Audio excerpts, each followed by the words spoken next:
भ्रूण से लेकर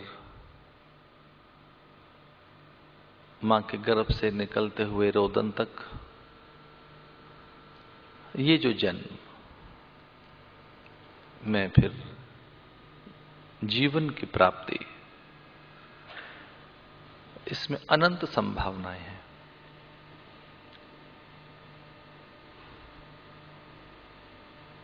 और उन संभावनाओं को जागृत करने के लिए भी अनेक प्रयोग हैं। और अगर कोई प्रयोग धर्मा व्यक्ति जिसके पास जीवन की क्रियात्मक, रचनात्मक, सृजनात्मक और एक उत्स प्रधान जीवन शैली है, तब वहां जीवन धन्य हो जाता है। फिर वहां जीवन की पूर्णता है, सार्थकता है, सफलता है। फिर इस यात्रा का विराम भी है।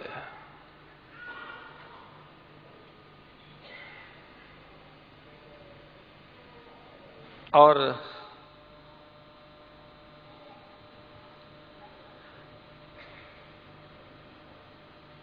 यात्रा सिद्धि भी।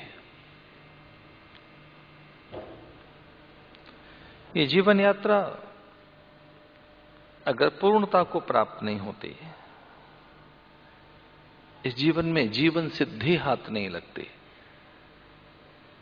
तो इसका अर्थ है कि यह जीवन का अपमान है।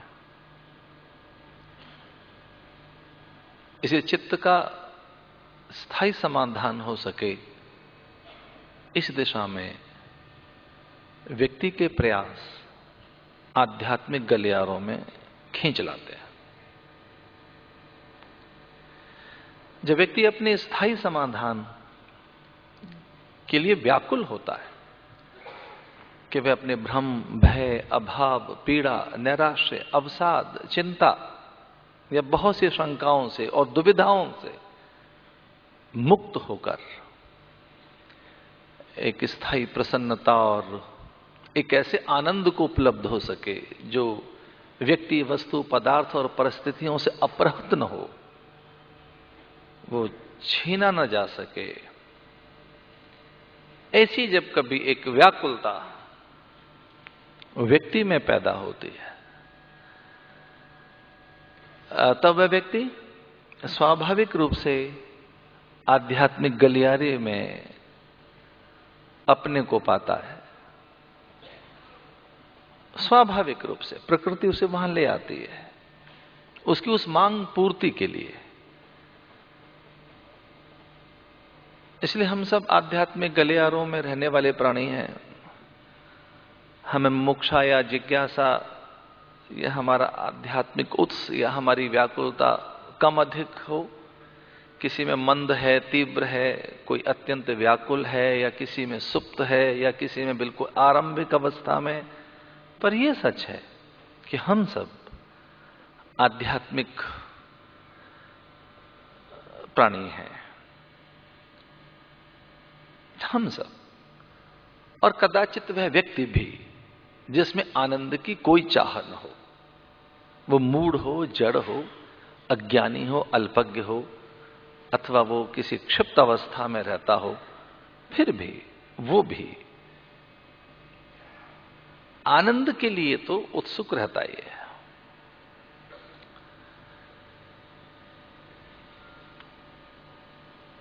इसलिए जो व्यक्ति अपनी मांग की पूर्ति के लिए, अपनी स्वाभाविक मांग की पूर्ति के लिए जितना गंभीर है, वो उतना ही अधिक वैसे साधनों को उपलब्ध हो जाता है। इस धरती पर दोनों प्रकार की ऊर्जाएं प्रवाहित हैं, नकारात्मक ऊर्जा, सकारात्मक ऊर्जा। जैसे ही हमें अवसाद, अज्ञान, प्रमाद, अल्पज्ञता, विचार का अभाव अथवा विवेक, उपेक्षा पैदा होती है, तो हम नकारात्मक ऊर्जा को उपलब्ध हो जाते हैं, वो भागने लगती है हम में। जैसे हमें विचार का अभाव पैदा होता है, सही विचार के अभाव में, सही विचार के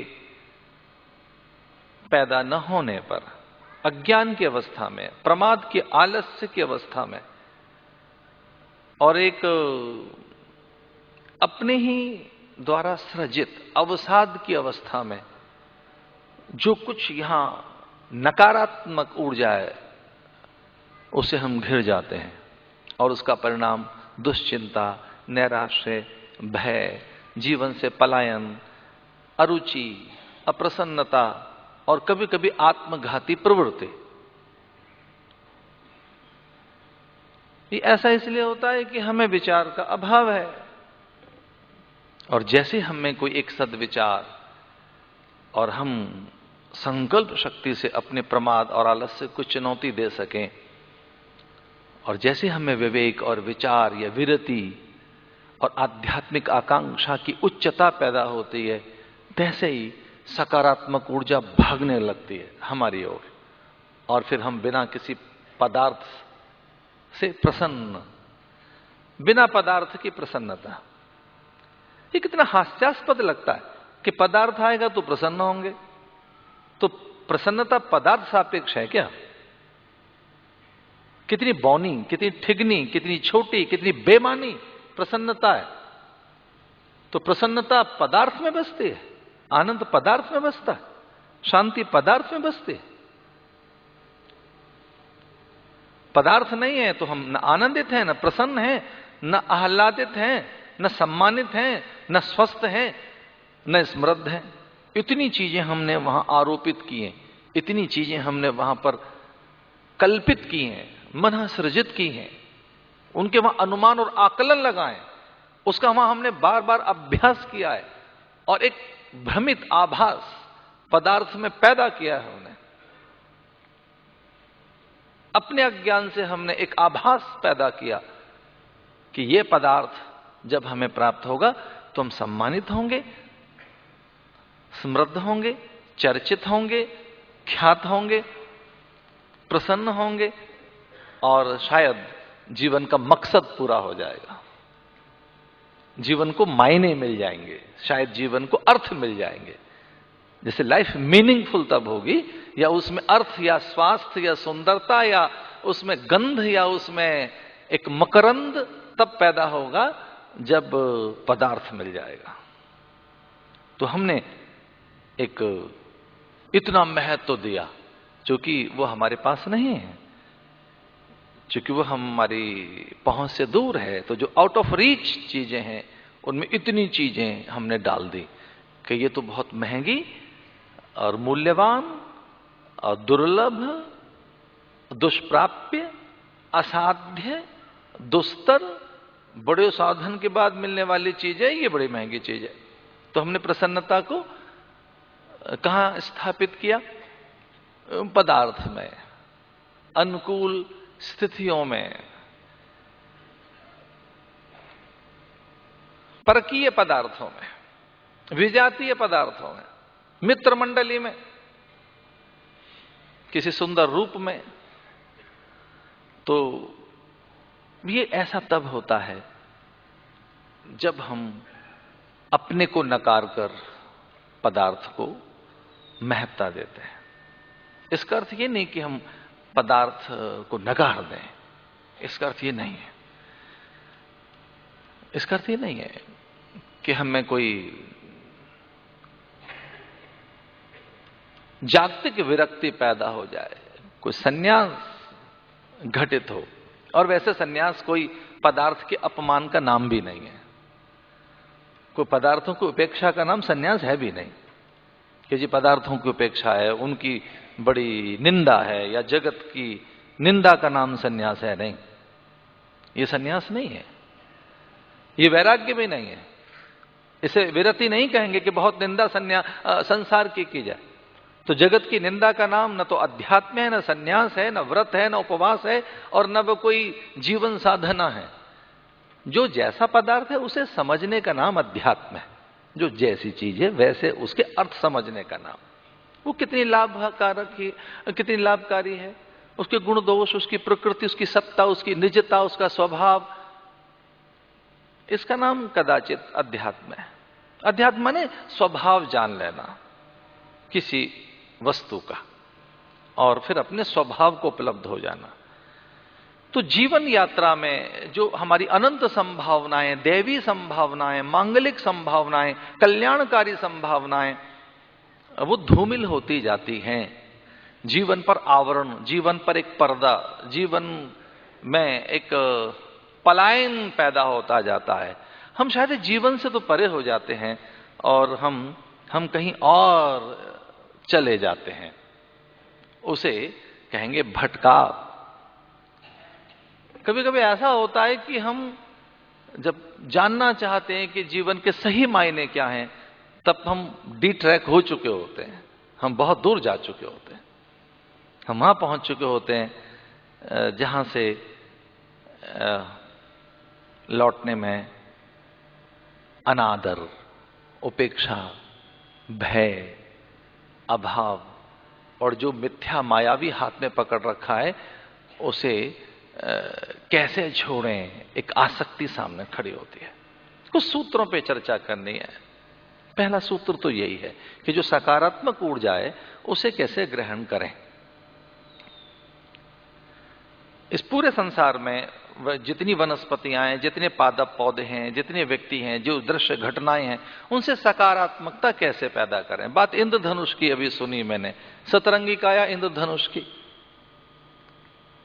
अब ये पावस ऋतु है तो इस पावस ऋतु में आर्द्रता है, उमस है, शीतलता है, धरती की प्यास है, आकाश से गिरने वाली बूंदें हैं, मंद पवन और धरती में सुगंध।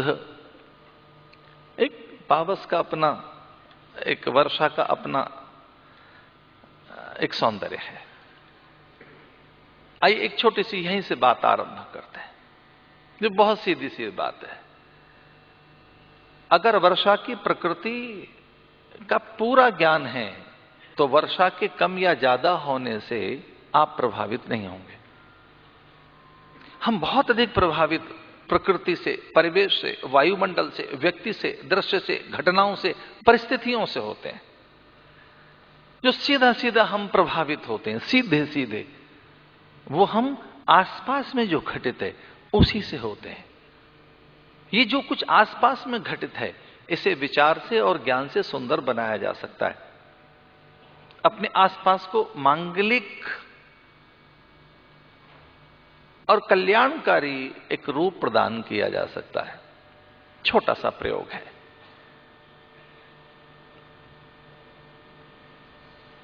दो पंक्तियां बहुत अच्छी लगी मुझे, क्योंकि कोई मधुर पंक्तियों से बात आरंभ की।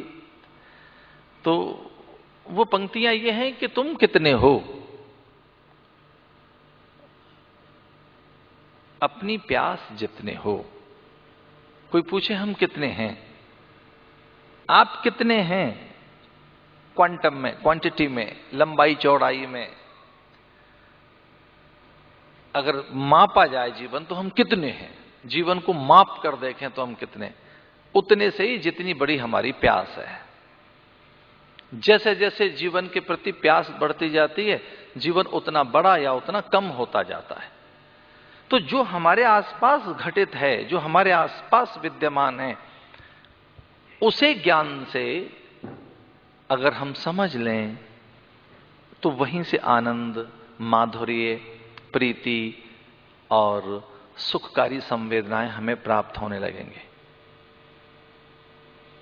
एक छोटा सा प्रयोग है। प्रयोग यह है कि जो कुछ भी घटित हो रहा है ये उपदेश है, शिक्षा है, सहायता है। ये मेरे लिए वो है जिसमें मेरा मंगल और जिसमें मेरी पूर्णता निहित है।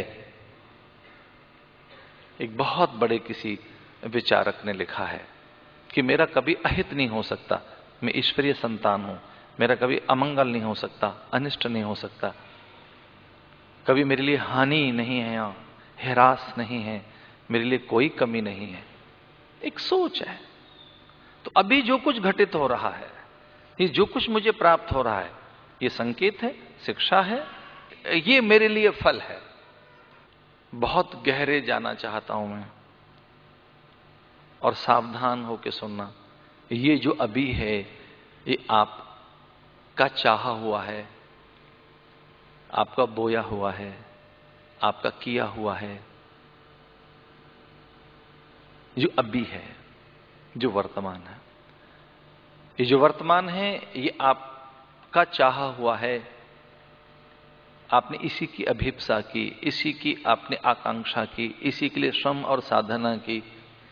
ये जो भी इस समय उपलब्ध है, मान अपमान के रूप में, जय पराजय के रूप में, हानि लाभ के रूप में, सुख दुख के रूप में, हर्ष शोक के रूप में और जन्म मृत्यु के रूप में। एक बहुत बड़ा सूत्र है फिलॉसफी का। फिलॉसफी का तो जन्म तभी शुरू हो जाता है जब हम सोच विचार करते हैं। एक बार कोई एक विचार का दिया भीतर जलाएं, ऐसा हो नहीं सकता कि आप उसके प्रकाश में अपने को न देख पाए। एक बार जरा सी संजीदगी, थोड़ी सी गंभीरता, थोड़ी सी सचेतनता, तनिक सी जागृति, थोड़ा सा आंखें खोलकर भीतर से अपने प्रति सचेत और जागरूक होकर थोड़ा सा ये देखें कि ये क्या है। तो भारत की जो वेदांत फिलॉसफी है, जो भारत का वेदांत दर्शन है, वो ये कहता है कि जो कुछ भी आपको उपलब्ध है ये आपकी अभीप्सा का प्रतिफल है। तो जो कुछ भी है वो घर, मकान, कूप, बाड़ी, बंगला, गाड़ी, पति पत्नी, संतान, तो ये चॉइस है आपकी। देख लीजिए कैसी चॉइस है आपकी। ये चॉइस है आपकी। इसमें फिर रोना और झिकना क्यों? इसमें फिर अपमान, तिरस्कार क्यों? ये आपने चाहा है, ये हमने नहीं चाहा है। तो फिर आप कैसा पाना चाहते हो? आरंभ कीजिए ना। हमने ये नहीं चाहा था, जो मिल गया है। अच्छा, ये नहीं चाहा था आपने, तो और अच्छा चाहते हो, तो अब आरंभ कीजिए। ये तो आपकी चॉइस है। दैट इज द, ये फ्रूट है, ये तो रिजल्ट है भैया, जो भी आपको मिला है। नहीं, ये हमारा नहीं हो सकता, ये आपका नहीं हो सकता। तो अभी आने वाला कल तो ठीक हो सकता है, और कल तो बहुत दूर है। आने वाले घंटे तो ठीक हो सकते हैं, और मुझे लगता है घंटे तो बहुत दूर हैं। ये आने वाले जो कुछ चंद मिनट्स और सेकंड आपके पास आ रहे हैं, ये तो ठीक हो सकते हैं। इनके लिए तो योजना बन सकती है। अभी कुछ देर के बाद जिएंगे, कुछ देर के बाद। ये सूत्र है। मैंने बात यहां से आरंभ की कि जीवन एक बहुत बड़ी संभावना है, और उस संभावना में हमसे हमारा आनंद, हमसे हमारी निजता, हमसे हमारा स्वभाव, हमारी प्रसन्नता, ये हमसे दूर है। वो हमें प्राप्त है जो हम नहीं चाहते, वो हमें प्राप्त है। पर सच तो यही है कि हमें जो प्राप्त है वही हमने चाहा है। क्योंकि हमने व्यक्ति में, वस्तु में, पदार्थ में, दृश्य में, घटनाओं में, परिस्थितियों में, प्रकृति में सुख की कल्पना की, और वही हमारे सामने है। तो आइए प्रयोग धर्मा बनो, रचना धर्मी बनो। क्योंकि आपसे कुछ न कुछ सृजित हो रहा है, कुछ न कुछ आपसे आकार ले रहा है, कुछ न कुछ आप में से निर्मिति हो रही है, कुछ न कुछ आप में से एक उत्पादकता है। कुछ तो प्रोड्यूस आप कर ही रहे हैं, कुछ तो आपकी प्रोडक्टिविटी है ही। जो कुछ भी आपसे प्रोड्यूस हो रहा है, जो कुछ भी आपसे निकल रहा है। अभी तो चौंकाने वाली बात हमारे हाथ में यह लगी कि जो ग्लोबल वार्मिंग है, उस ग्लोबल वार्मिंग में बहुत बड़ा कारण कार्बन डाइऑक्साइड है। कुछ ऐसा एक वर्ग है इस धरती पर, और उसके विशेष प्रकार के भोजन से जो भाप निकलती है। इस धरती पर एक समूह ऐसा है, उस समूह का जो भोजन है, उस समूह की जो भोजन की प्रवृत्तियां हैं, वो ठीक नहीं है। ये उन्हीं लोगों ने कहा है जिनका वो भोजन है। ये उन्हीं की रिसर्च है, ये उन्हीं की शोध है। ये जिन देशों में ये बात कही गई है वो व्याकुल है। उन्होंने कारण बताए कि हमारा आहार का क्रम ठीक नहीं है। तो हम जो आहार ले रहे हैं, उस आहार के बाद जो हमसे प्रोड्यूस हो रही है गैस, कार्बन डाइऑक्साइड के रूप में, जो कुछ भी, ये बड़ी भयानक है। ये पूरे वातावरण के उत्स को, ओज को, ऊर्जा को, और पूरे वातावरण के पवित्र को, और पूरे वातावरण में जो जीवन के लिए रस है, जीवनी ऊर्जा है, उसका नाश करने वाली है ये गैस, जो भोजन पचने के बाद निकल रही है।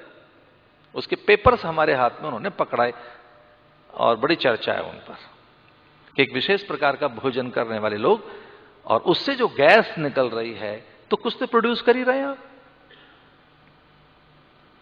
आपसे गंध निकल रही है, आपसे जो वायु निकल रही है, आपसे जो स्वेद यानी पसीना निकल रहा है, आपसे जो भोजन के बाद में जो कुछ भी विजातीय पदार्थ निकल रहे हैं प्राकृतिक रूप से मलमूत्र के रूप में, और थोड़ा सा आगे बढ़ो आपकी चिंतन से जो अवसाद निकल रहा है, आपने चिंतन करते करते जो एक अवसाद और भय, दुश्चिंता, निराशा, हताशा, पलायन, चुप्पी और बहुत भीतर अपने अंदर एक भय का जो निर्माण किया है वो निकलता है आपसे। अभी आरंभ करिए। आप कहते हैं हम तो कुछ प्रोड्यूस नहीं कर रहे, आप तो बहुत कुछ पैदा कर रहे हैं, आप तो बहुत कुछ वैसा दे रहे हैं धरती को जो ठीक नहीं है, और आप बहुत कुछ वैसा दे रहे हैं जो धरती पर मंगलकारी है, कल्याणकारी है, बहुत कुछ। प्रयोग धर्मा बने जीवन